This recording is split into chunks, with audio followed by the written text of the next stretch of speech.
Okay, that usually happens at the end of the night, and we got Greg going early. All right, so we'd like to start off with an introduction from the dogs. Hello, welcome everybody out. We appreciate y'all coming out.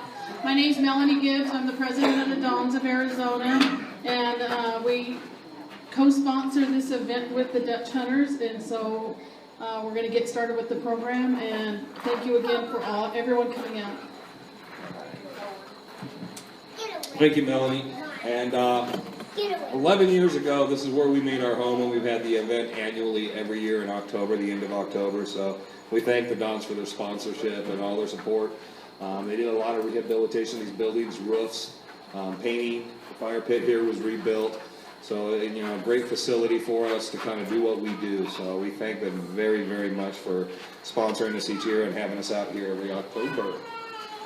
Randy's busy. Usually every year we do a bit of a raffle. This year we're going to change things up. We'll give everybody a number. We're going to draw numbers, and you get whatever we draw out of the hat. Because we kind of ran into a little bit of an issue that's not a big deal, but we figure we'll give things away for a change. That's always fun, right? Yeah, we'll just give things away. Whatever, right? Me and Randy got so much money we don't know what to do with it, right, Randy? Yeah, there you go. You seen my children? Does that have to do with a certain mine you just found? Yeah, of course. Where did that money come from? Because I would like to know. Thanks, Wayne. I thought we had it hidden away. Okay, I'm sorry. So thank you everybody for coming. This is the 12th annual Rendezvous. 12 years we started. I think there was about a dozen people showed up, and we've built up in anywhere from 50 to 80 to 100, 120. We've had varying numbers, and it's just great to come out here and kind of have our guest speakers our nights. Last night we had a great night. We sat up till 2 a.m. talking and telling stories, and had a really good time. And we got up late this morning. With the warmer temperatures, we decided not to do a hike because that hasn't gone well when it's really hot. So we took a break from that. I think everybody enjoyed it. I think the big Ramada was really cool today. We got a good lot of airflow, so a lot of people hung up here and got to talk. And that's part of what the Rendezvous is. We don't hand out stuff. We don't give you a coffee cup, a t-shirt. We ask you to come in, take pictures, make memories, talk to people, ask questions. The purpose of this is to go around and talk to everybody. There's a story in everybody, whether you just started out and you're getting interested, or someone's been doing this for 30, 40, 50, 60 years. And there's a lot of wealth of knowledge kind of always around this camp. So and we'll get a little bit of that going tonight. I'd like to ask if Brian McDonough was here tonight. Brian was supposed to be our first guest speaker. He was here last night, and he did not come back. And he's fired. Well, yeah, you can't fire him if you don't hire him, I guess. But so thank you, Brian. But Brian had a very interesting topic he wanted concerning. I don't know if everybody has read Blair's book, but it was very interesting concerning Valencia and the mines up in the New River, concerning the Peraltas, the history, and a lot he's going through with the federal government, Forestry Service permits, and so forth with that situation. I was looking forward to hearing from him tonight, because I talked to him a number of times about the subject, and it was really a great subject. But hopefully we'll get him again. An article in the June 2016 Lost Treasure magazine. Yeah, he had an article out there. I think it's kind of an online magazine right now, I think, isn't it? Well, both. It's both? Okay. So anyways, the article is out there. I know he's on Facebook, so you can always reference to that. But yeah, I was looking forward to hearing from him this evening. Last night he drifted in and out. I didn't even get to meet him, even though I talked to him on the phone. So if he pops in tonight, that'll be great. But we still have with us, not to short him in any shape or form, we have Robert Kesselring with us. And Robert has a lot of things concerning new technology and a number of other things to speak tonight. And I think you guys will find a lot of this very interesting. So, and Robert and I have talked a little bit here and there, but just a very well-spoken man, very articulate, and I think we're going to be learn a lot of new things. Robert, I'm going to come up and...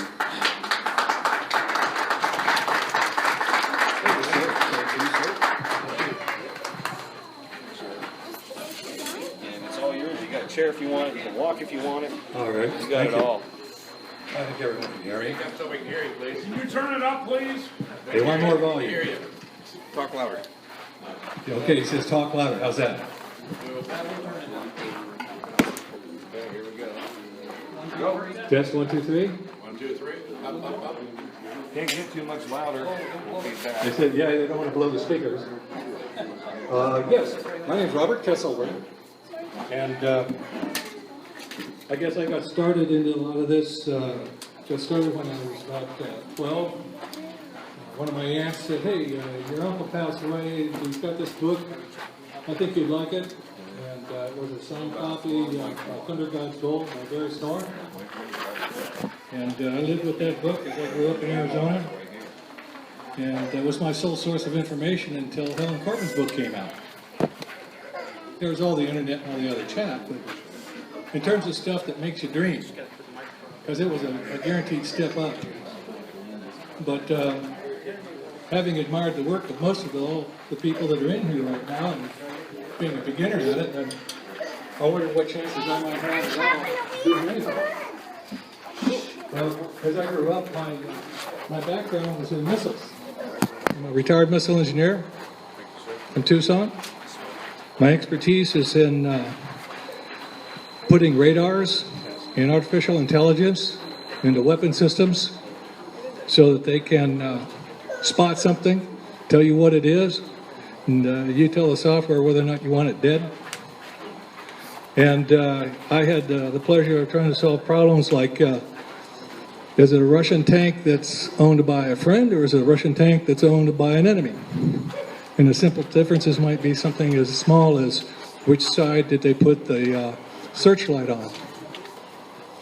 I had to be able to make this stuff work in all kinds of terrain, all kinds of weather, under pretty ugly natural conditions, not unlike what we experience when we hike.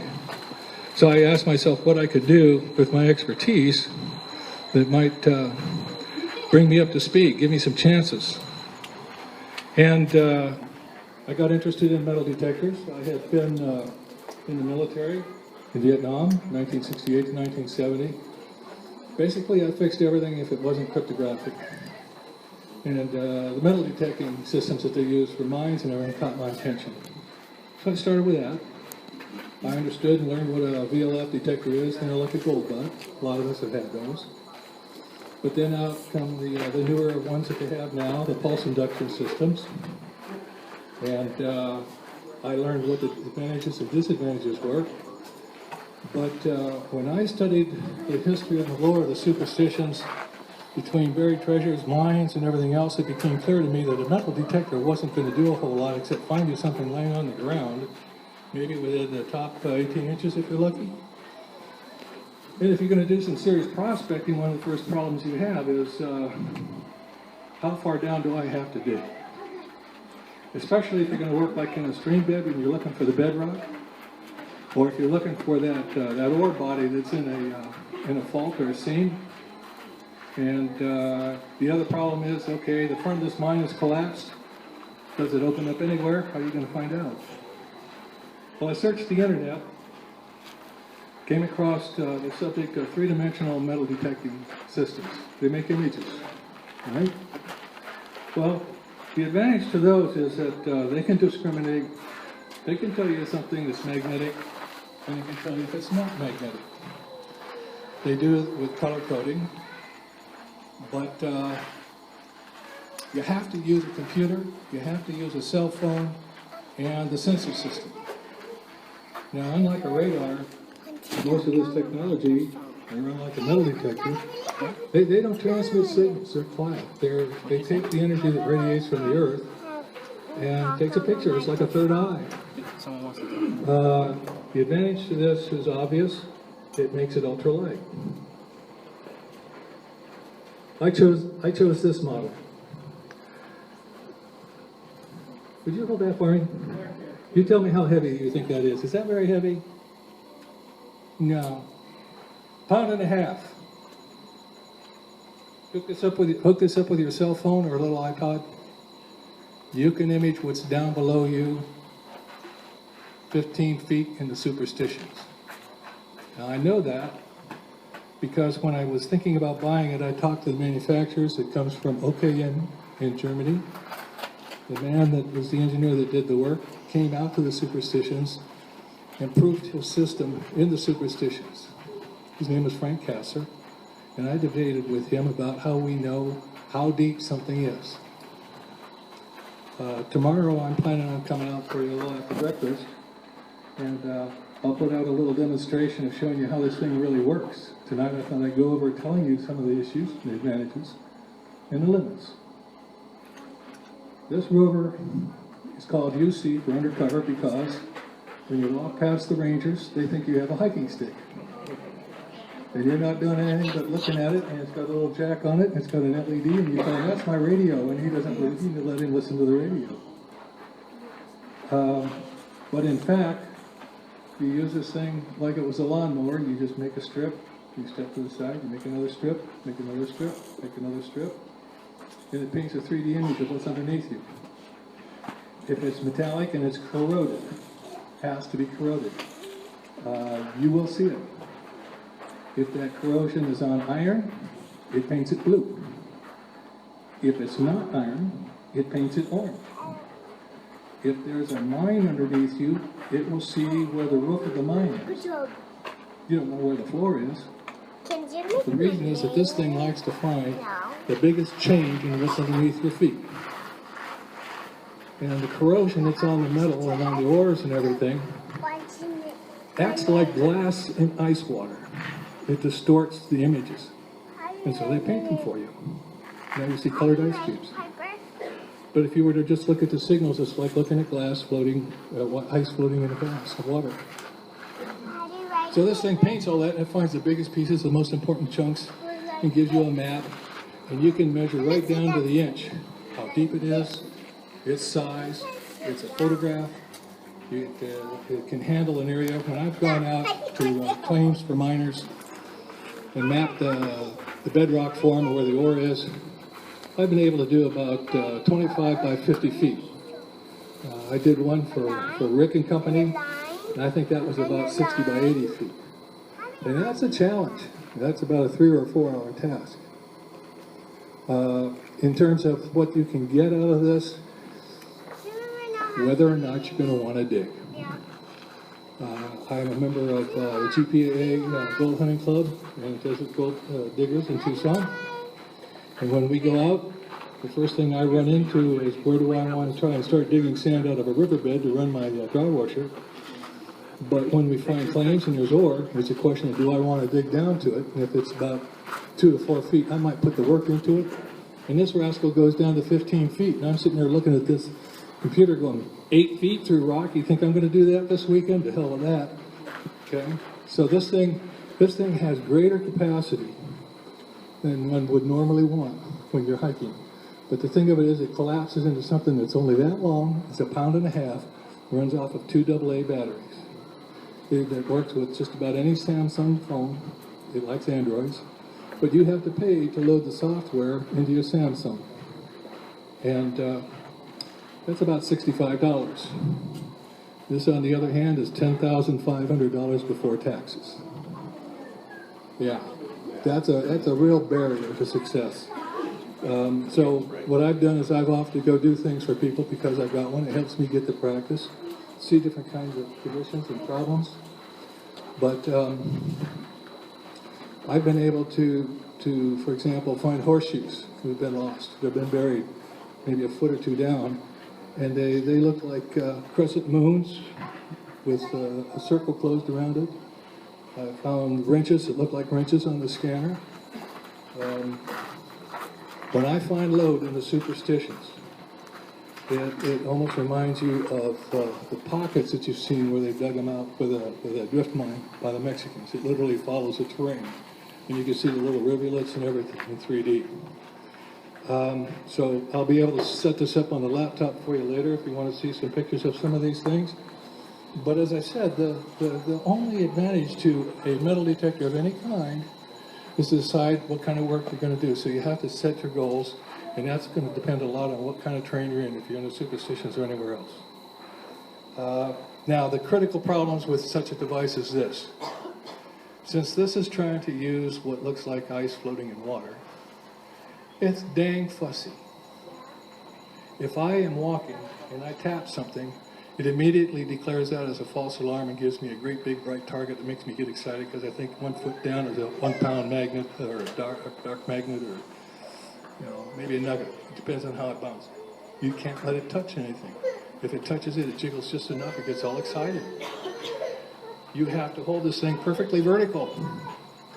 I imagine enough people here have been out there in the superstitions. When do you think you've been able to walk over rocks, brush, trees, branches, snakes, and everything else? Hold this thing perfectly straight. The second most challenging problem in using this thing, you have to walk at the same speed for the entire scan. It's kind of like going hiking with you, as I understand it, Greg. Right? Pace yourself. Time it. But I'm the one that finds stuff. That's what this will do. That's exactly right. You have to pace yourself, and the way this works is it takes a photograph 10 times a second. And so what they like to recommend is that you do a minimum of about, say, 15 feet by 20 feet. I've used it in small areas, 2 foot by 2 foot. And all you do is you go slower. The computer doesn't know the difference. As far as it's concerned, what you just imaged is really big, like an 18-wheeler. But you can use this anyway, but you can't let it touch. It has to be vertical, and you can't twist. It has to be straight. If you can do those things, going over a hill and dale, over the rocks and through the branches, then you're good. So what does that mean? Well, when I go into the superstitions, and I use this thing, I lay out strings. I've got some examples up here. And I know I have to be at that next point when the bell goes off on my little scanner.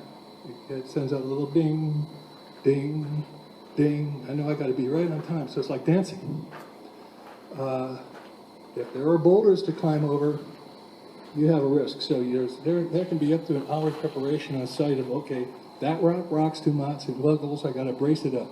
I want to move that one. I have to saw this tree limb. Get the grass lower, get the branches out of the way, because if you're walking in snags, it does this, you got bad data, you got to start all over again. So the bigger the area you're going to work, the cleaner the area has to be before you start. If you're working on a slope and it's steep, you're going to have a problem maintaining it. So I always go along the width of it. OKM Industries is so proud of their project and their products, they will allow you to send them data, and they will do an analysis, and they will make the call whether what you have found is man-made or natural. I've done that. I did that for Rick, and we went to his favorite subject, and I sent it to him, and he came back and he said, "You didn't hold it still enough, Robert. Do it over." Rick didn't appreciate that much, and I don't blame him. That's a tough country to get into and walk around on, but we went back out anyhow, and I sent him the data. And they came back and they said, "Rick is right. This is a table. That looks like a stack of bullion. I don't know what that is. I don't recognize it. And that could be a gun rack." Everything that he had identified on his map, the Germans said he was right. That stuff was approximately 12 feet below us. And the rocks changed elevation about 5 feet in stepped manner. And thanks to Rick, Bill Reinhardt, some others, we were able to lay out my strings as a grid and get the job done and get the data back. They had given me that opportunity so that when I went into the superstitions, I would know whether or not what I was seeing was actually what I was seeing. But I had a problem with the OKM people. They weren't able to tell me how I know the depth is accurate. The other weakness to this device and this kind of a system for finding the depth is they want you to be a professional geologist and tell them how the earth is going to affect the measurements. I don't know if many of you can do that standing here telling me how dense this dirt is and how much hematite might be in there. I have that problem. I said, guys, we need to come up with a way that a person with a shovel can figure out how to calibrate this thing so when they use it on a computer, they can believe the answers. Because if you're going to tell me it's 8 feet, instead of really at 4 feet, I'm going to get mad if I didn't dig it up. What we discovered was that if you're scanning like at this table as the ground, and you come across an area and there's a target underneath, you might measure that to be at 3 feet. So if you dig a hole 1 foot down and you scan it again, it says you're now 2 feet away, you've made the right guess. But if not, you got to use a little math to tell you that the dirt is more denser than you think, like adding Kool-Aid to the water, okay? Or it's very, very clear. This device, if I was to use it straight up and try to measure the sink, this roof, has a range of almost 30 feet. I've walked up to electronics on walls, and this is, the OKM will tell you, you can't do this because I think they're afraid of being put out of business. But if you go up to a bank building or my house, and you run this scanner this way, you can map all the wiring. Do you know what that means about security alarm systems? You know where the hole is. I walked up to my car. You know how they maintain those power locks and all that stuff?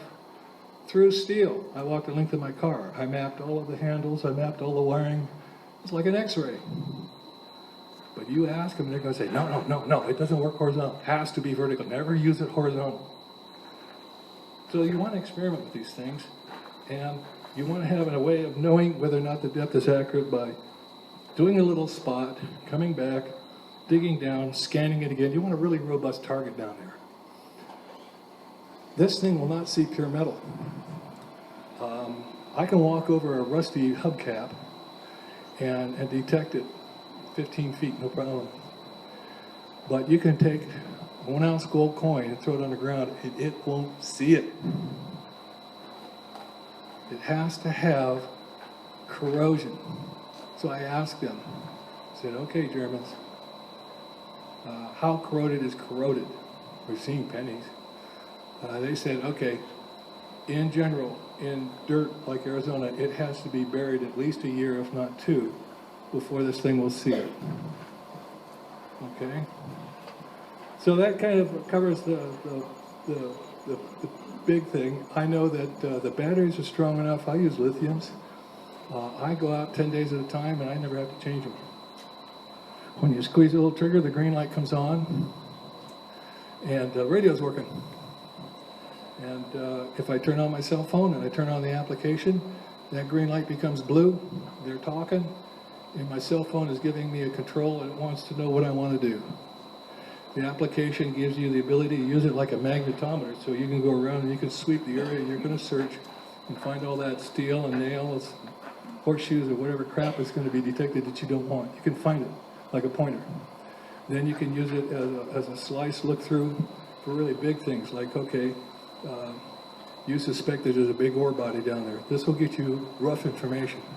But if you really want to do it right, you do a scan, and I do my scans at 6-inch intervals. So I might do a strip, move over 6 inches, do a strip, and again, I do some at a 1-foot interval, I do some at a 2-foot interval.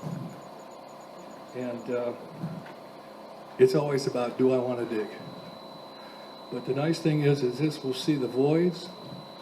It will show you the faults. It will show you if that fault has fault gouge with some gold ore in it. It will show you the bedrock in a stream, so you know if you have to dig deep to get to where the nuggets might be that won't show up on this because they're all nice and clean. I scanned the mines, done Rick's Quinn's cave and things, and in some spots, the biggest change in density was at the floor and not the ceiling. The ceiling was soft enough material that this thing told me the floor depth. Now the reason that I mention that is for Rick's benefit, because I kept some of the information myself and asked him to give me answers, and they were exactly on. The room with the paintings in it had a slope of about 6 to 8 inches. The floor just came across and then it did a dip, like they had a drainage ditch in there. He knew about that. I said to him, okay, what's the heights of the ceiling down to the floor? And that put that the floor should be at 14 feet, and it was like 14 feet and some inches. That's how good this thing can be on some of these really hard jobs. But you don't want to bring it out and try to do the trivial jobs that you can do with a metal detector. If you're looking for nuggets, you need your metal detector. If you're looking for closed rooms, you want to discriminate between man-made and not man-made. If you're willing to put some work to get to what you're after, because this baby goes deep. But it does have these skill levels required. So that's why I lay down strings like running lanes, and I follow them, and I pace myself. But I've gotten good data at some Peralta locations, and I use it when I go out prospecting. And it hasn't let me down, but it sure has given me challenges I've walked away from.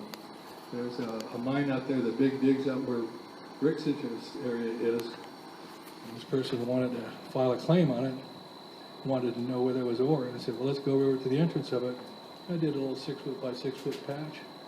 And at the very edge of it, about 4 foot down, was about a 3 foot wide ore body. Being a gold mine, I said, probably going to get your money back, at least for filing. Don't know if they did it. But that's the kind of thing that you can do on a weekend. So I'm going to open this up to questions for a while. Give Rick a chance to talk. And later, if you want, I can bring up the PC, let you guys see some of the applications, how the results look.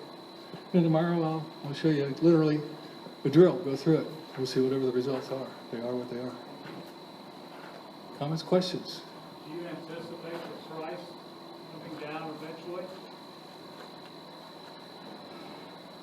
Knowing the Germans, the answer is no. They've been selling these now for what, 4 or 5 years, and they haven't dropped. And they are actually considered a military tool. And they are selling them like hotcakes over there with the Islamic world. Half the people are using them to dig up treasure in the areas that they couldn't go into before because it was being policed. And the other half are using them to find IEDs and other hazardous material in combat. They're selling these like hotcakes. If they keep that up and they make enough money, I can imagine that the price will come down. But the one thing I didn't mention, I should mention, is that it comes with a little sticker and a warning. If you do more than change the batteries on this thing, it will self-destruct. They don't want you to know how it works. The people that have bothered to do that can't believe how simple it is, but I can because I understand the math. So I don't really expect them to lower the price. They're cleaning up while they can. They keep improving. They come out with a version of this that looks for just gold. And I think it's a little more, but it will find that pure gold, that coin you drop down. So as long as they're doing research, they're going to be like the pharmacies, right? Oh, no. I need $900 for an EpiPen because we're going to go find a cure for the cold. Anything else? Any further developments with the Forest Service on your claims out in the mountain? Well, let me just go over that briefly for everyone so they have a history in mind, because I don't know what everyone knows. Thanks for the question, Greg. After doing some research with Greg and everything, and I looked at the stone maps, I came up with the best guess of where to find the treasure of the Church of Santa Fe. And after working with Greg, I was convinced that there was multiple sites, and since then I've come to learn that there are at least 3. And Rick's got the one, I've got the second, the third one I understand is the mine shaft that's been filled in with bullion and a 9-foot statue of Mary holding Jesus. I think I know where that is, but I ain't going to bother going because of my situation with the Forest Service. I took all the scans that I had. You can measure the bars. I told Rick they measure exactly the same as what he saw in his, which kind of conveys to me it's from the same lode, the same treasure. I talked with Gary Hanna at his invitation because I sent them a notice and sent them some information. He says, you're not the average run-of-the-mill Dutch hunter. He says, you've done some serious work, you've got some serious investments in the technology. I want to debrief you and find out what you're saying. So I got a hold of him and Scott Woods before Scott retired. And after spending a couple hours of briefing them and watching them lose their tempers every time I showed them something, I had the distinguished feeling that it wasn't going to go well. And so I tried to find something in my mind that was of their area of interest, which was protect the wilderness. Because I talked with Amy Rackey and many of the others that are now gone. Anyone that favored giving out a treasure permit was immediately moved to a radar station in Alaska within a week. And that's not false. I mean, they literally told them to box their office up and get out of town. And the people that were dead set against me doing anything were the ones that kept meeting. And at the end of the conversation, it was, okay, you've made some good ideas. And what I told them was that if I'm correct, if these bars are bars, and they're not lead bars, I don't think that they brought 31,000 lead bars out there to bury, that if they put some of it, not all of it if they don't want, but some of it in a museum, like out near the state park there for the Dutchman, and some of the gold, and they wrote the area off, called it a historical monument, don't go in there, protect it. They could stop people from dying and tearing up the wilderness. I said, the downside is that my maps tell me that they were mining in a 10-mile area, and there's a lot of places there that people can go. Well, that ended up being the real downfall, wasn't it? Because every time I talked with the rangers in the Forest Service, their reply was, we don't have enough people just to clean the bathrooms. I had brought up the site stewardship program, which basically takes volunteer citizens to go out and spy on their volunteer citizens going out, and they try to document any crimes you might commit out there. And they've been trained in it. They've been taught how to use telephoto cameras, and they capture the evidence, and they show up at your trial after they turned it over to the sheriff and the Forest Service. And I said, you could always put those guys to work. He says, he can't get enough volunteers to protect the superstitions. They can't do anything except reduce the access. And at that time, they were busy literally bulldozing every single path into the superstitions, reducing access to all the trailheads that they could.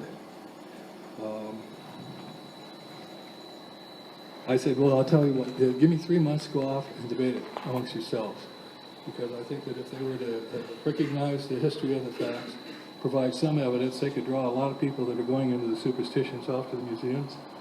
That would help the immediate area financially. Imagine the boost if you had a museum with some treasure, some gold, who knows what. After 3 months, I got a written letter back. I had talked to the governor of New Mexico. I had talked to Senator McCain. I had talked with the head of the Department of Agriculture, the head of the Department of Interior, and the head of the Patano National Forest. Now, I currently have a lawyer that is working with me. And I said, how come all these people that don't know each other's name used exactly the same language? I said, something is afoot. I said, I offered the Forest Service all the copies of everything and all my data, and they said, we don't need it. I said, you don't need it? Nope. Do you want it? Nope. I said, you understand this stuff's there? He said, yep. You found something. Go away. I don't know why they hold that view. And their answer was, after 3 months, nothing needs to be removed at this time. They didn't say I wasn't there, and they didn't say what it was. And so the answer is it still sits at that point legally. But I'm going to be going in again in January. Wayne and I have had some talk about what we can do, and it's going to go under the focus of we're prospecting. You can't be doing treasure hunting. So we're looking for ore. If I happen to find a bar while I'm looking for ore, well, gee whiz, I guess I get to take that over to the Forest Service. I asked Scott Woods directly face to face. I said, Scott, why don't you want to bring this stuff out? This was his honest answer. He said, Robert, I don't have any place to put something like that. I said, what do you mean? He said, okay, we've never arrested anybody that brought the Forest Service something that they found in the superstitions. But we had poked it away and hidden it. And if you brought me 31,000 bars of gold bullion, I don't own Fort Knox. And the law says we have to take possession of it. Where am I going to put it? I asked the head ranger what his primary objection with going forward was. His answer was, that's too much work. And I don't think that there's 31,000 bars out there. I said, well, that's what the documents say. And one of the scans I did looks like about 5,000 bars. I said, so, you know, the only way you're going to know is if you do a test. Let's just go out for one weekend, dig one hole. I said, we'll take 3 days. He says, that's impossible. I didn't try to explain it to him. But the bottom line is that they're so short-staffed, they're so worried about how they're going to take custody of anything that gets found in there, and how to keep the place from being destroyed by people trying to get rich, they don't want to cooperate. And so the only thing that one can do is have an accident and find something. And all that means is you keep going fishing, right? You never know what comes in on the end of the line. But as Clay Wirtz told me when I showed him some of the stuff, he says, yeah, nobody in this group is going to admit or tell another person you should go break the law to break the ice. So we got to see how close we can get without breaking law. No, Greg, they are adamant. In fact, when I was out here with the History Channel filming, and we contacted them, we told them we were going to take pictures. The Forest Service told us that we were not allowed to use tripods. Because tripods meant we were going to sell the pictures. And we have to have a permit, so we can't take pictures and have a tripod. I think they're getting kind of anal. In fact, they changed the laws. You can no longer do an aerial survey and take pictures since I did that. Any more? Dr. Lyon? All right. What's happened to Mr. Bloom? Going out the Was door. looking for Rick. How many of those sticks are around here? Is that the only one? I have not seen anyone else use it. I bought mine out of the Calico detectors down in Florida, and they might be able to tell you how many they sold. My impression is at 10,000 a clip, you're probably looking at about 2 per city. You know.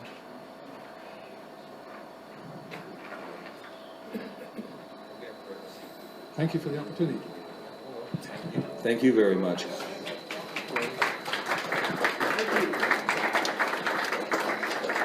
Okay, and we kind of, Robert, did you cover A to B to C already? Yeah, You feel kind of, you felt? Okay. Okay. And there might be more questions, so we'll all sit here and hang around. Concerning that, and Rick Gwynn's name was brought up on the site and all that, we're going to have Rick speak. Rick's going to sit down here for a few minutes. He might get up and speak. We're going to have Salvatore come up. Sal, come on up. He's going to stand in for Rick right now. This sounds plenty loud now, doesn't it? Yeah. So, yeah, plenty of good. But Sal's going to stand in. If Rick's feeling better, he'll kind of jump in and cover it and sit down for us. But everybody knows Sal? Yeah. Most everybody should know Sal. Everybody knows Sal. But, yeah, and this interrelates with what Robert spoken about. And we went out to the site today with Rick, and he was kind enough to show us around and everything discussed that they're about to talk here tonight. So it kind of adds to this. So it's kind of a nice thing that this all kind of fits in one thing with the other. So going through here. So we'll turn it over right now. Salvatore. There you go. Speak right into the mic. All right. You know, you heard lots of stories about this Expedition Mountain that will blow your mind. We was hired by Bob Ward for 2 weeks to do a job, and a friend of mine and his friend, we sound like, I tell you the truth, that way there's no problem later, went for 15 minutes hike. They come back with 2 hours with the biggest story I ever heard. The story was that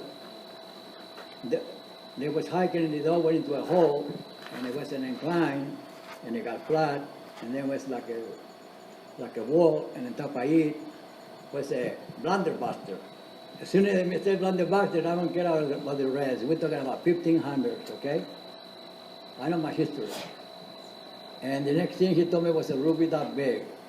I say, wow, now it's getting bigger. So, and I said, what else? He told me it was like a desk and a chair and a skeleton with the head of a book. And I said, you know what, I'll make you a deal right now. You keep all the gold and all the treasure, I just want the book. And he thought about it, he said, why you don't want nothing else? I said, the book is worth more than all the treasure. And then he told me in the back of the wall was a skeleton sitting down with his legs stretched, holding a blunderbuster. And I asked him, you sure? He said, yeah. He told me not to tell Bob Ward because Bob Ward would kill us. I said, yeah, you're right. Years later, he told me the same story. Hi. Yeah, Salvador, anyway, like I say, I had a guy, this is just one of those Ripley believe it or not, but I tell you what, it's absolutely true because, well, Robert there proved it out, right? You know, he being there also, and Salvador and his story with George Banks was his name. George Banks was the fellow that went out yonder there, and he went out, like I say, with his dog and another fellow named Walt Jenkins. Well, they supposedly went into this mine with all of the stuff that he just talked about with the blunderbusses and the skeletons and the book, and there are jewels, and I especially remember that beautiful red ruby sitting on the top of this pile of jewels that's in there. And so all of a sudden, anyway, I didn't know anything about George Banks. I told him the same story he just told you pretty much about all the stuff that was in there. And he said, well, then you must know George Banks. And I said, no, I've never heard of him before. And Walt Jenkins was the gentleman that took me into this cave. And he took me out there the first night blindfolded, and I knew we were walking like on a road and that, which it is right near a road. And so anyway, we went in there, and the stuff that he just described to you was absolutely inside of this cave, right along with some paintings and a thing of coins, and the skeletons are there with the blunderbusses. And so anyway, after a while, I almost sold Bob Ward. I come to find out it was his claim. We'd been coming in on the backside by Old Trapper's cabin. And being a greenhorn, I didn't know whether it was, I didn't know that it was Bob Ward's claim. So all of a sudden, we've got a bunch of flashlights up there above us, and George Cummings and I, we dug right into the corner there with our bellies, man. And they're shining their flashlights and talking about shooting first and finding out why them guys are out there high grading our stuff and all this. And anyway, luckily they ran out of beer, so they went back to the cabin, and we got on out of there. But so anyway, and then there was another time with old George Harvin. It was that thing just seemed like it was a cursed mine. I swear it did. Too much violence over it. So anyway, some years later, I went ahead and finally got another chance to file on the claim, and I did. And that's when I got asked Robert. Robert got involved to come out there with his machine, and he did. And I showed him about where everything should be in there, and his machine went right through the rock. It was unbelievable. It actually showed everything that I told him was in there, and it drew a picture on his computer that was just unbelievable of all the stuff that was in there. And we had planned on going and digging and drilling a hole and then putting a camera in there, but that never did come into fruition for some reason or another. It just didn't. As usual, it seemed like other partners and such as that kind of messed everything up. But his machine does work very well, as he says, and this treasure is, like I say, out there. The reason we weren't able to go back into it was back in the 80s, we had a heck of a lot of rain out here. And right where this is at, I mean, here's a little clue for you, and so we're there on the claims. There's 3 washes that come together, and it just filled everything in right there. So that's why we were back out there trying to dig this doggone thing out when Bob and the good old boys came out there with their flashlights and all that. But then we had a talk with Bob, and it came to be quite a little thing, man. He ran Walt Jenkins off of the claim, of course, and luckily, because I did come up to him and tell him the truth and all that, he let me go ahead and stay, under his good graces, if whatever you might want to say. But yeah, but I tell you, it would be great to get this. And from what I understand, the government has gone in there. We were out there today. The government had gone in there and taken everything out. Robert did describe on the internet, you can take a look, all the stuff that we just described to you too that is in that cave. And I understand that the government did take it out, and I don't know if they did or not for a fact. We saw some examples of where they could have maybe possibly been in there today when I took Wayne out there, and I'm not sure if they did or they didn't, I'll be honest with you. But it would be really good to be able to finally, actually, if they didn't, get every one of us up here together and get out there and actually go under there and get what is in there, because there's plenty for everybody, So anyway, that's just one of them treasure tours. Look, the Superstition Mountains, you're more than welcome to believe it or not believe it, whatever you want. But I know what I've seen, and I don't have a smart enough brain anymore to be able to tell a lie, because I can't remember them. So I guarantee you it's all the truth for sure. So anyway, thank you kindly.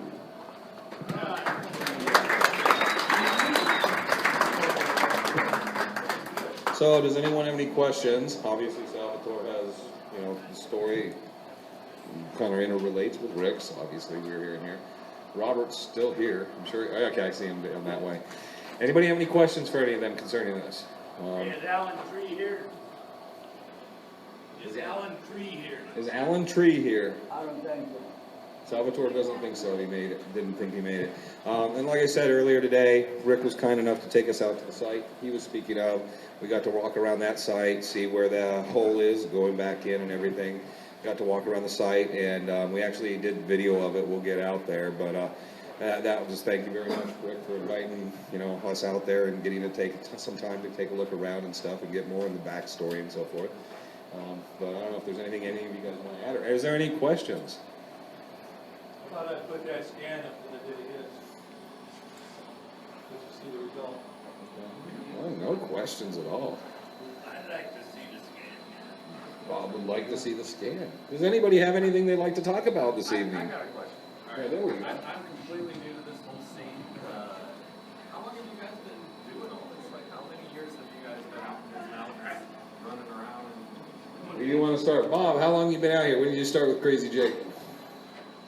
Only 45 years. 45 years. Greg, when did your uncle take you out first? About what year? Oh, 1964. 64. So since 64, Greg's been. Tom Columborn is not up here, and his dad took him out probably in the 40s. I would say back in the 40s. Clay probably was early 40s when he first came out. So I'm trying to think who else we got. 36. What? 36? So, yeah, there's a lot of. You have different 30 years for Rick. Salvador 35. Actually, Salvador's probably 135. Was it in the 1800s? Yeah. He was here with the Spanish originally. Salvador was here in a past life. But, you know, and then you got the next generation group, myself, Jesse, and people since we were kids were brought out here, so it even gets, the numbers get huge because we've spent a lifetime out in these mountains. So, yeah, there's so much history, and Clay wasn't able to be with us. We had a few guys, Robert Fox, I believe, was in the hospital laid up. I don't know Clay, I think it's usually a family commitment, he doesn't come out, and a number of people, but we had a number of people laid up. Rick actually checked himself out of the hospital last night to come drive himself out here. We're not quite sure still if it's a good thing. We're hoping Rick gets through Sunday, gets home safely. So thank you, Rick, for coming out. Everything working out so good. How often are you guys still getting out there? It's gotta be I think in my case it's constant. It depends, you know, you talk to the Feldmans, it's whenever you pay them to pack somebody in. Because that's their business is out here, so they spend more time than most of us up and down in any of these mountains. I know the season for Greg starts probably into November. You'll kick into gear. So, and that'll be with Jack Carl. Jack's here. Yep. Where is he? Okay, Jack Carlson's always out, and he'll be through here. You probably go out in the summer too a bit, don't you, Jack? Yeah, okay. So, and I spend off and on through the summer still, but Is everyone pretty much from Arizona? I think a lot of people, I came from Illinois, but it was as a small child, so we go that. I think Greg's out of California, you know, and the different generations, but Jack, of course, writes the hiking guides, West and East, and the original one-volume book, and we'll get to that in a minute. We've got a bunch of copies of those. But, and that's one of the things about the Rendezvous itself is bringing us all in here. Bob Schutz, the mayor of Goldfield, treasure hunter extraordinaire. But, what? Oh, yeah, I was going to get to that for a minute. Rick, you co-authored it, correct? The one book, didn't you? Yeah, it was a co-authored book concerning the stone maps, if I'm correct. Greg's written some things for the Historical Society. Greg's a former president of the Historical Society, former president of the Dons. He is currently and always the director of research and acquisition. Greg, stick your hand in the air so they know which guy I'm pointing at. But Greg's the man out there. And then we've had people that have come out. Roger comes in each year from Texas, and Paul comes in from New Hampshire, and we've had a lot of that. Everybody coming in from the country to come spend time with us. And then you have the generational people like Tom Columborn's, his dad had been out in the mountains before him. So you're going back into the 20s, his family and the generations, and what Tom's written about, you know, the mountains and so forth. So last night we had Jesse Feldman up, and Jack Sanfelice, who's written When Silver Was King, and is out there operating the Silver King mine still. Jack's written, how many books would anybody say? 5, 6? Probably at this point. Earlier, I know he went home tonight. Dr. Thomas Glover has written a number of books. He was out visiting with us and been a guest speaker. So a lot of the Rendezvous has to do with us, the authors, the historians, the people in the mountains, Dutch hunters, second generation. And then we welcome everybody else in because we want to spread and inform everybody kind of what's going on, what's happening every year. You know that. Who found the Lost Dutchman mine this year? Hands. Where is it? Real quick, that's what he was like, can I ask that question, or is that going to be like... You can always ask that question. Now, I can't guarantee you of the 25 people that may tell you where it is. The general story, Jacob Waltz comes to the United States, applies for citizenship in Natchez, Mississippi, becomes a U.S. citizen in Los Angeles County in California, comes up into Prescott, some time in Prescott, files some mining claims, ends up in 1868, around that time period, into Phoenix, one of the early settlers in Phoenix. Currently 16th Street in Buckeye, where the Burger King is and the Department of Immigration offices are. That was his property and his farm in that general area there, on the southeast corner. He was a real person, and he lived there for a very, very long time. He went, and there doesn't seem to be a lot of information of him mining or prospecting. There's always the second, third, fourth hand stories. When he became ill and before he died, he talked about it. He came up and suddenly had ore under his bed, and he tried to give directions to a mine that he said it was from. And there's where the confusion begins. And those questions would have been answered a little in the last previous years, where we've had speakers definitely trying to say, and I thought last year's topic was hit on it a little, is, 1,001 ways to lose a mine. Because it's from each generation and the second, third hand information, you don't know what's the truth after 20 years. And imagine over 100 years now, what you're looking at. You're sifting everything. And there's a wealth of material, not only with the people that are here have written books, but going to Sim Zealy and Barry Storm and so many other people out there, books that are out of print you can always find available. The Bark Notes manuscript, which is, I think you can go down to the, is the Arizona room still open? Down at the library, Burton Bar. They still open up down at the Arizona room, Greg? Burton Bar Library downtown.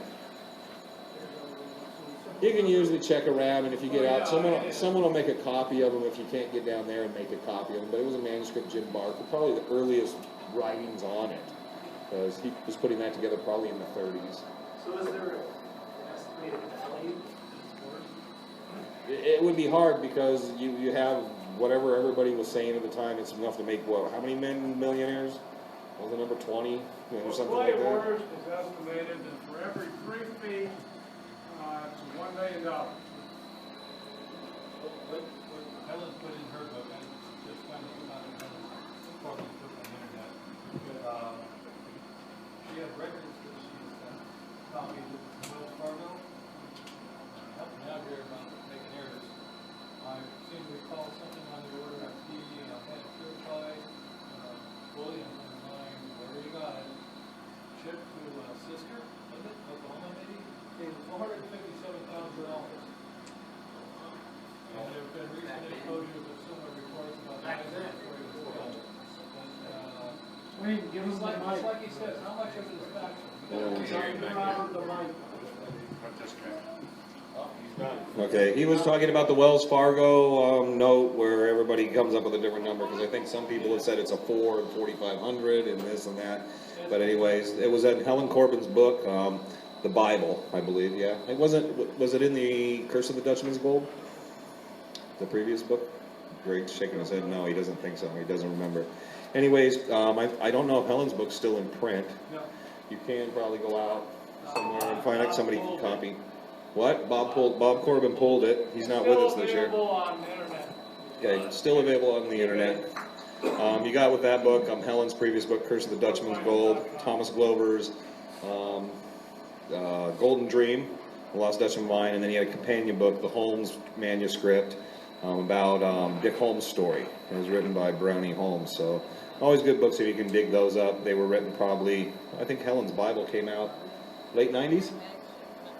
Early 2000s, right around that period. So all those books came then. They were more the modern kind of research and so forth. You can buy a number of these at the Superstition Mountain Historical Society. And the Historical Society, the museum has all these books up on the shelves as well. So you can always peruse what they got there. You get into this so much and you really want to get interested, then you get to ask Greg if you can come over, and then you get to see a room full of just everything you can imagine possible that Greg's collected for a lifetime. And then you'll be completely overwhelmed and say, I give up, I can't get through all this. So. I gotta go into books. Yeah. I don't know what to think about all this. But and anyone interested, and you guys obviously the first time, it's Jacob Waltz and the Lost Dutchman Mine. There's the Two Soldiers Tale. There's the Joe Deering's Tale. There's so many other stories of treasure and things back in these mountains. You have the guys there, the Jesuit guys. I believe there's Jesuit treasure. There's the Apache treasure caves along the Salt River. So you get into all these different things. So when you find a Dutch hunter, you sometimes get surprised that he doesn't have anything really relative or a story. He's not into Jacob Waltz. He's into something completely different, and you just find out, oh, there's another story. Or there's the John Cochera story of his mine, as told to him by Silas Haywood, where the Apaches were keeping gold up on a hilltop. There's a mine there that's covered up. And seems to be a completely unrelated mine. So you got all these treasure stories in the mountains, and as you go through them, you just take your pick what you kind of want to look for and head off. So and explore the mountains, because that's the best thing you can do. You will get a wealth out of these mountains. Anybody else? Like, how much gold have people found? Are you guys all looking for the big mine, or are people finding gold? Here's what you're going to always get. When you see a guy prospecting, and whether he's doing well or not, he's not going to tell you how much money or gold he's got. You know, it's kind of, it's not even like talking to a fisherman. Are they biting today? Because it's kind of Frank. Frank's still around? He walked outside. Frank walked outside with a cigar. Frank is unusual. If you ask him how much gold he's got today, he's going to show you. Okay, that is unusual, because most guys aren't going to want to have you come into that area, come into this claim and whatnot. And Frank was nice enough, him and Woody, to have me out to their claim. Getting to knock out, I shoveled dirt in buckets and watched nuggets get panned out there. And that's always fun to do. Hey, Wayne, hit on the rules of the regulations of the wilderness area. Greg, would you like to come up and speak? I can't even hit that stuff. Is anybody here? Oh, you know what? We'll introduce a gentleman right here, because the mayor of Goldfield, because Bob Shoes had to go through probably him and Ron Feldman, every piece of entanglement bureaucracy to get a dig going. So I think Bob and Ron probably know more about this than any of us here. So. Yeah, I was gonna tell Robert how hard it is to get a treasure trove permit. It took us 5 years and about $45,000. And we got a permit to dig in Rogers Trough. And we were told that was the last treasure trove that was ever gonna be handed out. There had been several before us, but it was a battle. It was a real battle, and we won, and we dug it. Sorry to say the silver bars weren't in there, but you got a hell of a fight ahead of you if you're going to try and get a treasure. No, I'm right. I talked with Ron Feldman at length about this. I talked to Ron. In fact, I was out here in May when the History Channel wanted to film off-site, and I said, we got to go get Ron in on this. And we sat him down, and he went through that for the public. That'll come out in January. And the bullet that he wanted to leave everybody with is to realize that the Forest Service does not care about gold. They care about the life forms living in the wilderness area. They think that all people should stay out, and if they could, they'd get a fence like we have down on the Mexican border, put it around it, and tell you can't go in, because they think it's a fragile landscape. And he said that you have to remember that they come from a pitiful background of go out and fight forest fires. They're firefighters. They try to protect the environment from being destroyed and the wildlife to be left alone. They don't like the hunters. They don't like the timbermen. They don't like gold miners. They don't like Dutch hunters. And so as far as they're concerned, we make work for them. And they don't want it. They don't want any publicity. Now, all of you that know better than I, the thing that comes to mind that's the hallmark of this attitude is, am I not correct in thinking that back in the 90s, they took the name Weaver's Needle off of that topo map? That they took the name away, and everybody had to go back and fight with them and the government and say, Weaver's Needle is like a national monument, that you have to identify that on this map? That's how far they were willing to go.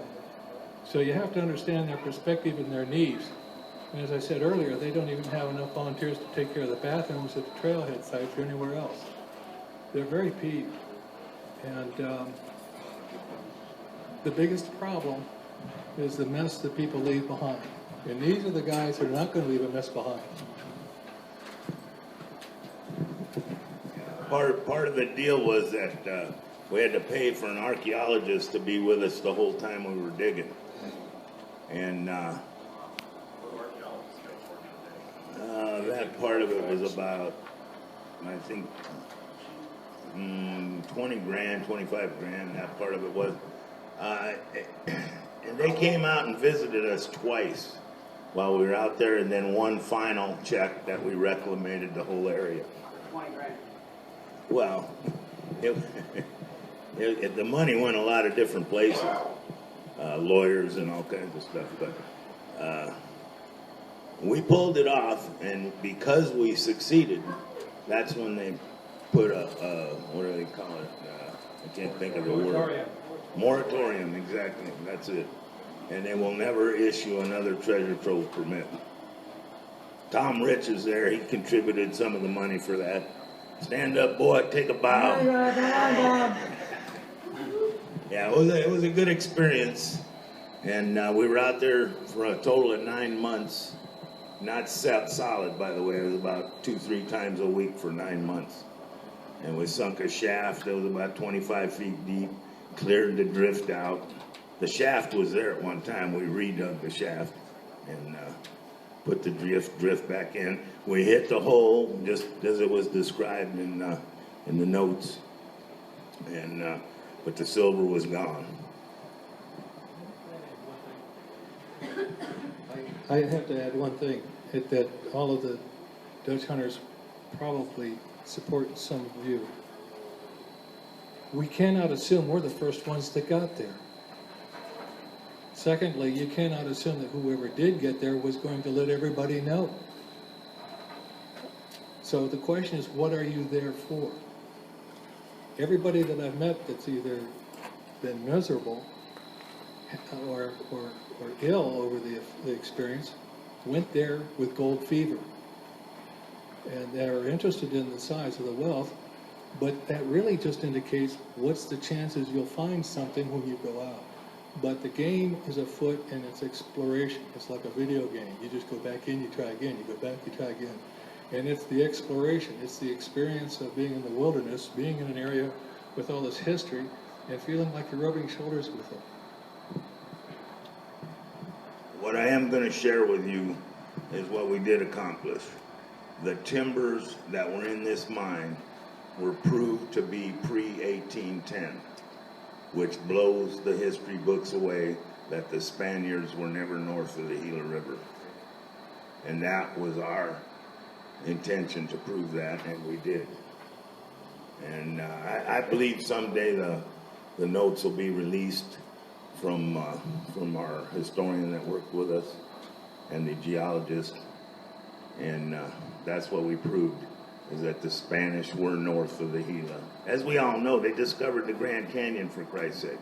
But the historians of this area will not admit that the Spaniards were here because of something that took place, which was the Peralta land grant being debunked. I don't know if I know probably many of you have read that Peralta land grant fraud.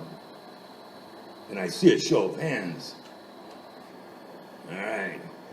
That's what warped the history of this area.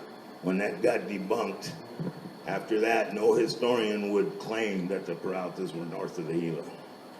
And we proved that to be wrong.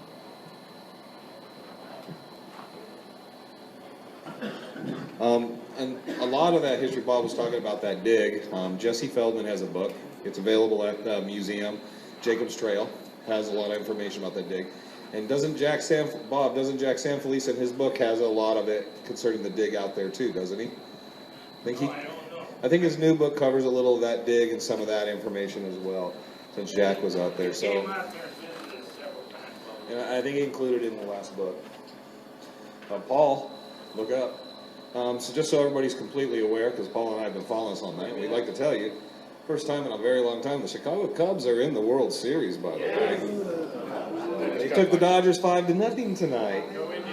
So here we go, the Indians and the Cubs. That's a nice matchup. Two teams have been waiting for so long. So yeah, Paul and I have been feeling a little left out tonight, not being in front of a television. So, But those books, definitely, anybody wants to check out. I know Jesse included a lot of information in that. His book has his take on things.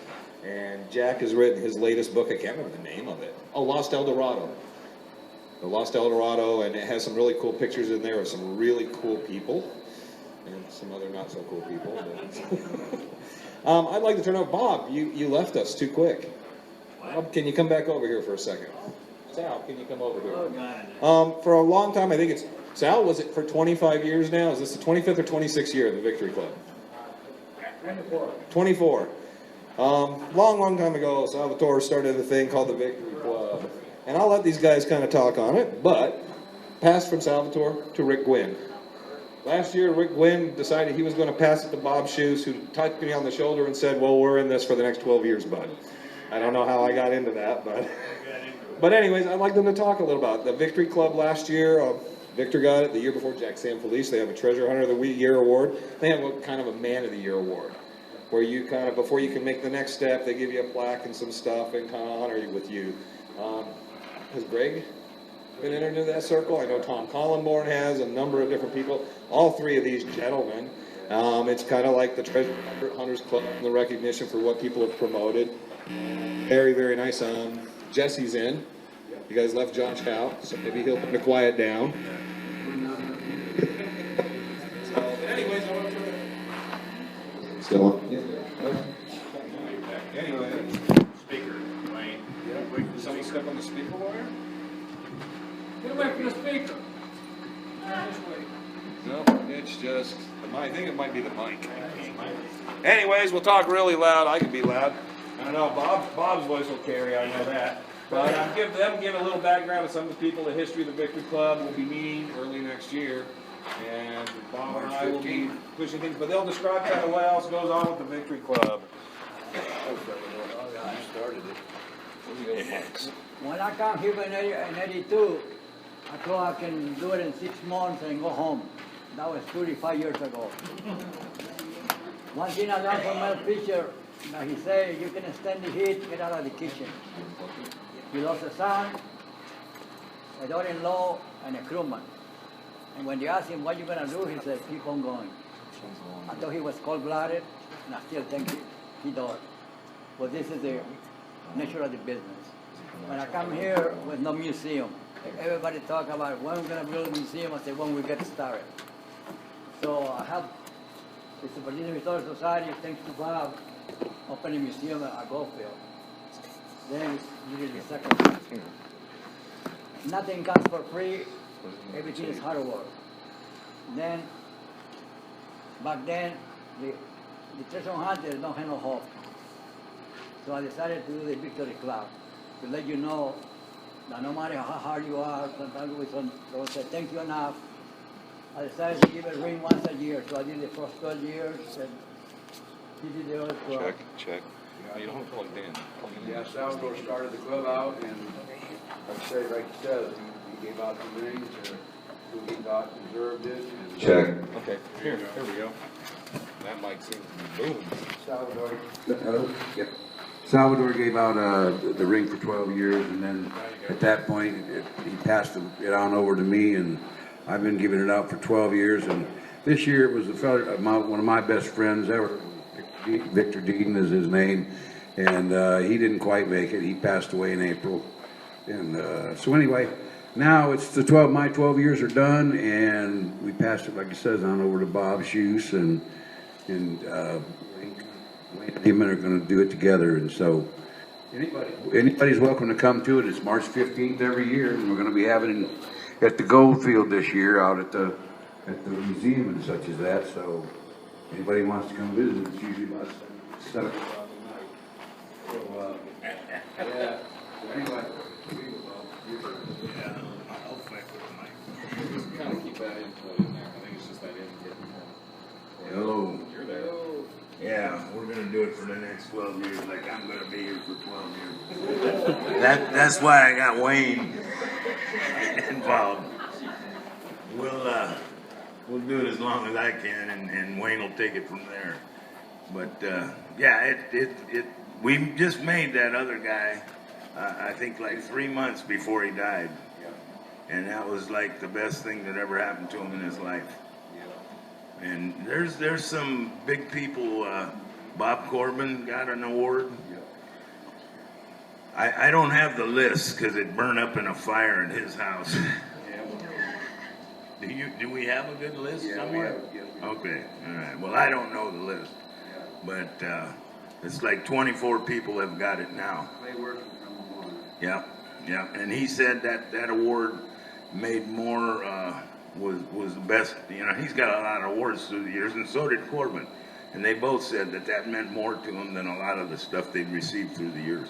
Jackson Lee said the same thing. Yeah. Victor did, Yeah. Hey, you know, these guys spend their whole lives in the mountains, and nobody gives them acknowledgement for what they did. And a lot of them are searching in vain, and a lot of them will still search in vain. But the point is that they got some recognition for the hard work they did. Right, Sal? How many other guys are here that I can't really see it? I can't really see it. Yeah, is anybody else? How many other ones have been given the Victory Club award? Greg Davis is one of them. Yeah, it's kind of scary when you get the award, man. Yeah, Tom's down at the camp. Who? No, not yet. I'm here. But Sal even gave Mel Fisher one posthumous award, right? Oh, it was right before he died. Jesse Feldman, Ron Feldman. Wasn't quite enough years for Josh yet. Get in there, but he'll probably be there for sure one day. There's a lot of guys here that I'm looking at that are, you know, that belong in that club and just gotta have enough years. We'll get together and figure it out. Don't worry. I'm sure. And like they were saying, you know, Jack Sanfelice went to tears because it was like an acceptance moment. And Victor was special for us because it wasn't a way saying goodbye. We knew kind of was coming, and you know, it was the last time a lot of us got to see Victor, so it was very nice. And I can say from my own experience, when you're standing there, it's your peers, it's the people you've been around, people you've learned things from, and so forth. And you get that when you hold the plaque and you look at it and you take it home. That's a very proud moment. I didn't even get home before I had it posted on Facebook to make sure everybody knew I got this award. So, but no, it's kind of the big thing to all of us, I think. When we gave the award to that man, I handed it to him, and a tear came to his eye. So, and I definitely wanted to get Vic, you know, recognition, and we will make posts and the information gets out there because we want people to kind of gather and get together as we celebrate that, because it's celebrating someone's life accomplishments of all they brought. Think of it as definitely the definitive Hall of Fame for everybody, all times. So, that being done, we've done questions. Yes, Greg. Our speaker drove all the way from Tucson. Paul Shimmick walked all the way from New Hampshire. Actually funny today is we were leaving and Frank sent us down the wrong road to come back, and we had to drop Paul off by his truck, and we were going to end up dropping Paul off, and he would have walked probably from New Hampshire back to his truck in the desert. So yeah. So when Frank's riding with you, he's a great conversationalist. I love having Frank in the passenger seat next to me. Don't listen when he says, no, you turn right here. This is where we go. Because nothing looks familiar as you go down the road, trust me. I love you, Frank. You know that. I'll see you later, Wayne. Yeah, I know you got words. So, no, but, and I can't say enough. Little news to pass out because people always ask questions. Woody Wampler, he had torn rotator cuff, correct? Yes. Yes, and Woody just had his operation. He's at home resting. We're hoping he's going to get well, but yeah, that was something he dealt with for 2 years and all the other drama in his life, but we're always hoping to get Woody down here one year for you guys to meet him. Anyone that saw him on TV always has a different impression than the man himself. Great guy, one of the nicest guys to sit around and talk with, so knowledgeable. So I'm hoping he gets all better, and maybe next year we can get him down here, and you guys can just get a chance to meet the man, because he's just such a great guy to deal with all the time. So that being done, we're getting Mike is going to drive me crazy. I'll have new cable next year. So brought extra microphones, you notice, this year and everything. But I'll turn it over to Randy. Just a little history before we get done. We've been here 12 years, and the last 10 years has been Randy and I. There were no guest speakers the first couple of years, and we instituted the guest speakers. It used to be Friday nights. We put them into Saturday nights at the request of everybody, because it was a much easier day to come out here early. We've been feeding people since day one. Last night was the chili. Everybody like the chili? Yeah. Chili was good. Jalapeno chili. How'd everybody like the goulash? See, my cheer's always bigger than yours. No, I win. And I get the microphone. Okay, anyhow, but we thank each and every person for always coming out. Stay around, ask questions of anybody if there's something. I always tell people, don't wait till you leave here and say, I wish I would have asked something, or try to get a hold of it. If somebody's here, and I don't know if Tom and Sharon are still down there, pick people's brains, talk to Sal, talk to Rick, talk to Robert, talk to Bob. I mean, that's what we're here for. And Greg's got a wealth of knowledge and things, and he can always direct you to the right direction, to the right person. I see Dick Wall. Isn't that Dick right there? Okay, now I see him. I didn't see you. I didn't think you were up here. Anyways, and you know, all these guys, Jack Carlson, I saw, oh, Jack's next to him. Jack's in his shadow. Elizabeth Stewart wasn't able to make it. That's his other half. So for writing the books and all. But I'm going to turn this over to Randy. And thank you, Randy, because everything we do up here, there's a partnership of doing these type of things. And the Rendezvous is a very loosely done thing to just kind of keep the peace amongst everybody. But as tough as it is to organize this and throw it together, and guest speakers come in and out and bail, and I owe a lot of gratitude to Randy always helping me out the last 10 years. 10-year anniversary, you didn't get me a thing. Okay, well, whatever, okay. So anyways, rather than having a raffle this year, we got a number of books that have some signed copies from Jack Carlson, and Jack has a box of books, and if you got one already from him, just let us know. We'll go pull another number and try to get these books moving out of this box tonight for everybody. Randy, it's all yours. Does anybody not have a number? They're kind of hard to read, sorry. Wayne, never mind. These are the...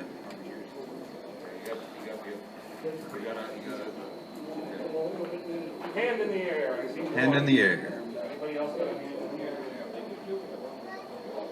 Anybody else need a number? Last chance. Did you lose yours? I gave you one. Did you find it? There you go. You got it? Oh, they're tiny.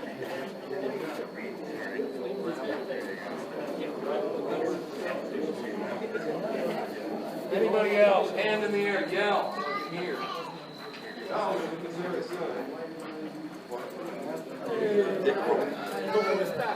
Okay, and then when Wayne comes back, we'll use his hat.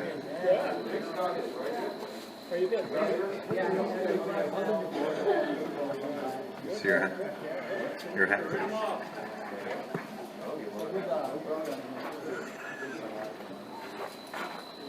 This is Trevor. That's Wayne's son. Dressed in...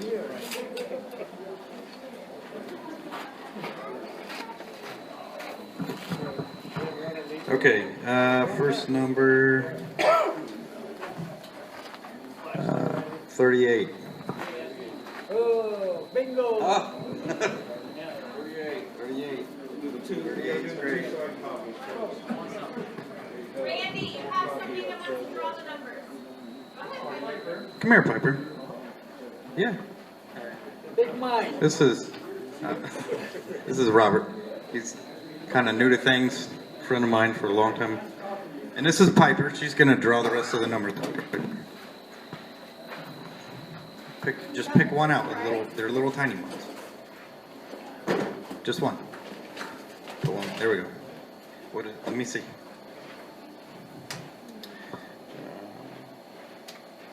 44. 44. 44.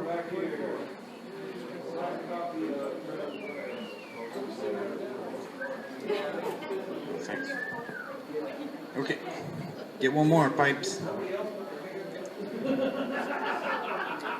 Number 3. 3. I know somebody has it because I passed it out. Number 3. Number 3, move to the next one. Get another one. Somebody play music. This is 45. There we go.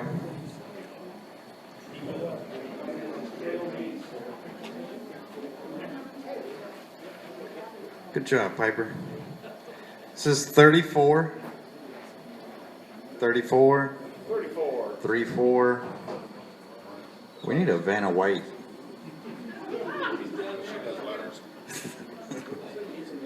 Okay, let's get another one, Piper. 34 is MIA. They don't want free books. That's 5. Number 5. Numero 5. Oh, Dick Walt, it's a good thing you found the one. Congratulations. Here we go. 32. This is not rigged, I promise. 32. There we go. Here you go. We got one more. Quattro more. Mas. 7. Lucky 7. 7 in the back.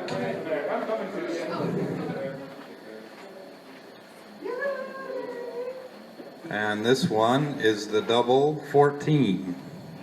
I had 14, but I lost my ticket. I think my dog ate it. Well, there's only one 14, so we'll take your word for it.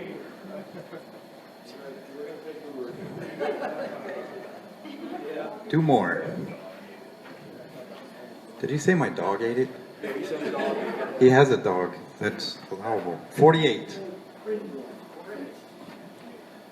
48? Nope. Grab one.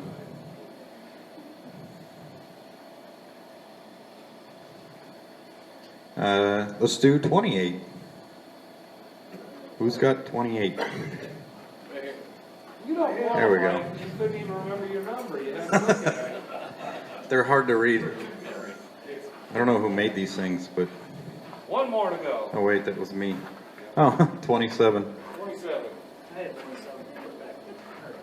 Shimmick doesn't want anything. Actually, Oh, it's 'cause I always hold on. You have 27?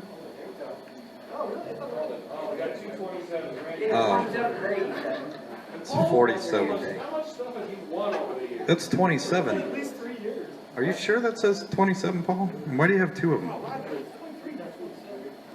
Here we go. I'm sorry for Paul trying to steal. Sorry, we didn't want it anyway. We didn't want to. Thanks, Piper. Okay, big applause for Piper.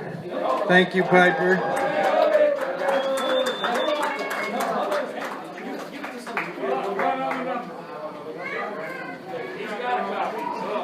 Okay, Wayne's drawn it. What, dude? You don't bring. We gotta have a raffle ticket. 4. 4. No, this isn't a golf course. Next. 43. 43. 40. There we go. There we go. Okay, there we go. Yay. Roy Decker. First time I've ever had my number drawn. Oh! Okay. Jack Carlson for donating the book. Yes, thank you.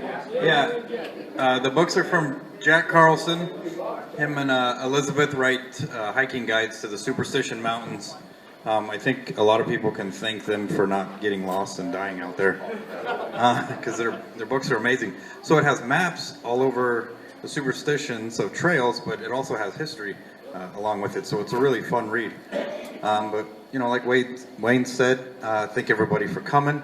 We appreciate, see a lot of new faces every year, but a lot of the same people come out over and over again, and we appreciate it. And we hope you guys enjoy this, and we'll be doing this again next year, obviously. Third weekend usually in October. Yeah, usually the third weekend in October. This one was a little off, but does anybody have any questions or want to talk, or except for Frank? Oh yeah, I guess we should tell that story. So we do this rendezvous on the third weekend in October because that's the weekend that Jacob Waltz died in 1891. So if nobody knew that, that's why we do it. And it's getting hotter and hotter every year. So I have to make an exception one of these years. So anybody else want to talk? Anybody questions? Nope. Thank you all for coming. We'll see you again next year.